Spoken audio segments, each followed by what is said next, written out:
Welcome back to Cocktails with Kurt. This is episode 21, where our featured cocktail is Fall into Italy. And Kurt, it's only been 2 days since our last video. Indeed. It kind of feels like well, I guess you wouldn't know, but like confession where you go and you say, "Bless me, Father, for I have sinned." It's been 2 days since my last confession. Yeah. But we kind of feel like we owe it to our viewers because of our long hiatus between episodes 19 and 20. Yep.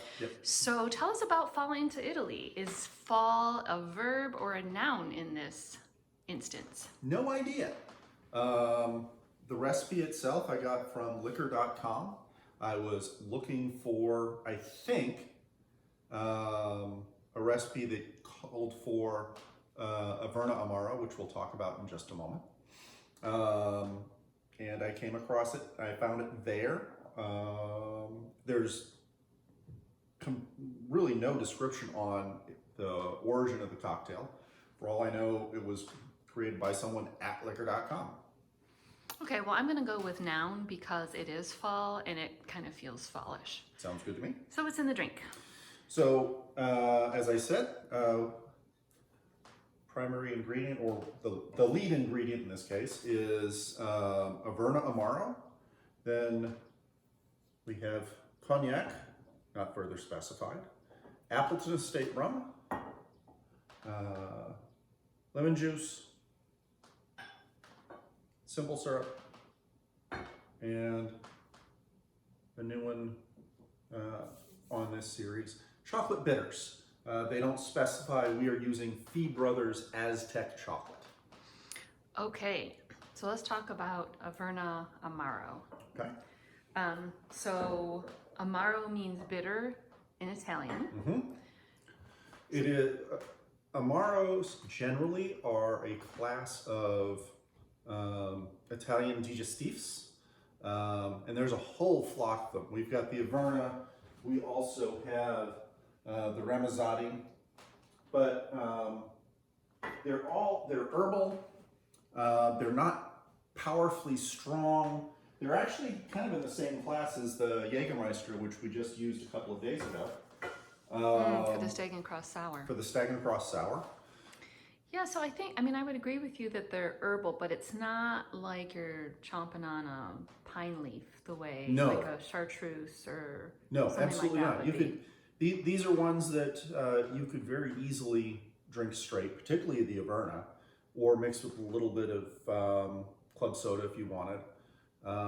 It's very drinkable. This one happens to be about 150 years old, the original recipe. I'm going to zoom in now. Averna actually is named after the inventor, or the first distiller, whatever you want to call him. Trying to get a look at the bottle. Can you move the bottle that way a little bit? How's that? Okay. Because I wanted to show that it says Amaro Siciliano. Yes, it's actually. So that's exciting. Its origin is Sicilian. Okay. Okay. All right. Let's put this drink together. All right. This one is very simple in how it goes together because, with the exception of the bitters, and there are 2 dashes of bitters, everything is in equal parts. So you don't have to fight with how much is going in there. So 2 dashes of bitters. Go ahead. You said we use the Aztec chocolate bitters. Mm-hmm. We have another type of chocolate bitters, but we don't have plain old chocolate bitters here. Right. Assuming there is such a thing. Yeah, there probably is. How do you think the Aztec part of this makes it different? The Aztec chocolate, it's going to be, it's got a little bit of pepper going on in there, or chili. It's got a little bit of cinnamon. So just the flavors that are associated with the Aztecs and chocolate. All right, so all of the ingredients at this point are 3/4 ounce. So nice and simple. Yeah, that's handy. So we may have talked about this before, I can't remember. Why did you put the bitters in first, or is it just random? I put the bitters in first because they kind of splash. And since you're doing kind of a hard motion. If it's already filled with liquid, then I don't want it to splash out. One of the cocktail books that we have actually recommends that you build your cocktail from the smallest ingredient or the least amount to the most. Oh, really? That's interesting. Yeah, and the rationale makes sense. Basically, it's if you screw up, you're less likely to you're getting rid of less. Yeah, you waste less. Yeah. Okay. It's as simple as that. So this is the cognac, right? This is the cognac. Okay. We are using today Hennessy VSOP Privilège because that's what we have. I think we got that for the sidecar, didn't we? We got this for the Yeah, sidecar. we're not big cognac drinkers. How would you, I mean, having gone to the store to buy it, is it like a mid-level? Is it on the more economical end? This one, I think it is economical to mid. This is the sort of thing you can spend a whole lot on. But we did a fair amount of research for the sidecar and tried a couple different ones, I think, didn't we? Yeah, we had a different one that was the same manufacturer, distiller as we have for the dry curacao.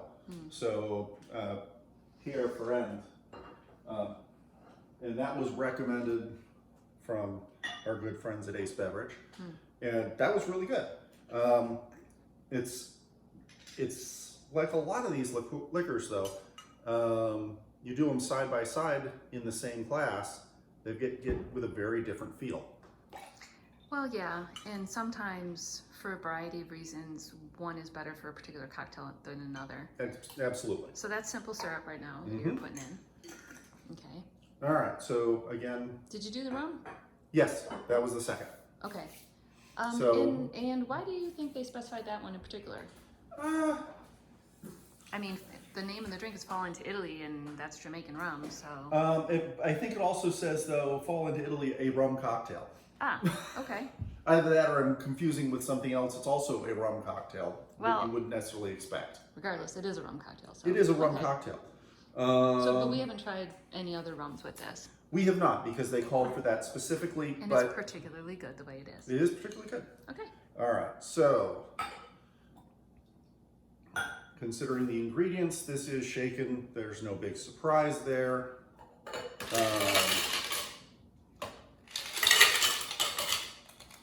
And normally I'd shake it with crushed ice and the whole thing gets poured in because you're supposed to fill it in,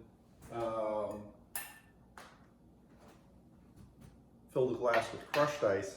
Unfortunately, our solution for crushed ice, the old school Lewis bag, we just threw it away It bit the dust. because I don't know if it's we didn't wash it right, we did not wash it often enough, or what, but it started to stink up to holy hell. It smelled like cat pee. It smelled like cat pee, and I'm pretty sure the cats had nothing to do with it. No, I'm sure they didn't.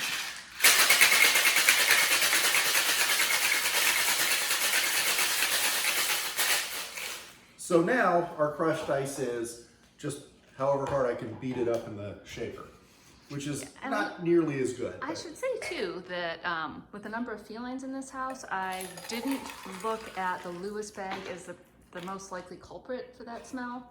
Although our cats are pretty good about only using the box. But it was definitively the Lewis bag. Yeah. I still haven't figured out why that was. And Because it was just like what canvas, I think, right? Say what? It was just canvas. Yeah, and it would, the moment it got wet, it started to stink Yeah. nastily. So we're looking for a new implement to crush our ice, if anyone has any ideas. All right, so Yeah. talk about the garnish here. So that's an orange wedge. We Orange don't wedge. usually have that. I mean, that looks more like a frou-frou tropical drink. It does. Why would you use an orange wedge as opposed to an orange peel? Which Well, we if see you're, a if lot. you're using just the peel, the only thing you're going to get is the aromatics from the oils and a little bit of flavor from the oils. This way you can actually get a little bit of orange juice in there also if you want it. Okay, So this is the Fall into Italy. thank you. And cheers. Cheers. See you next time. See you next time.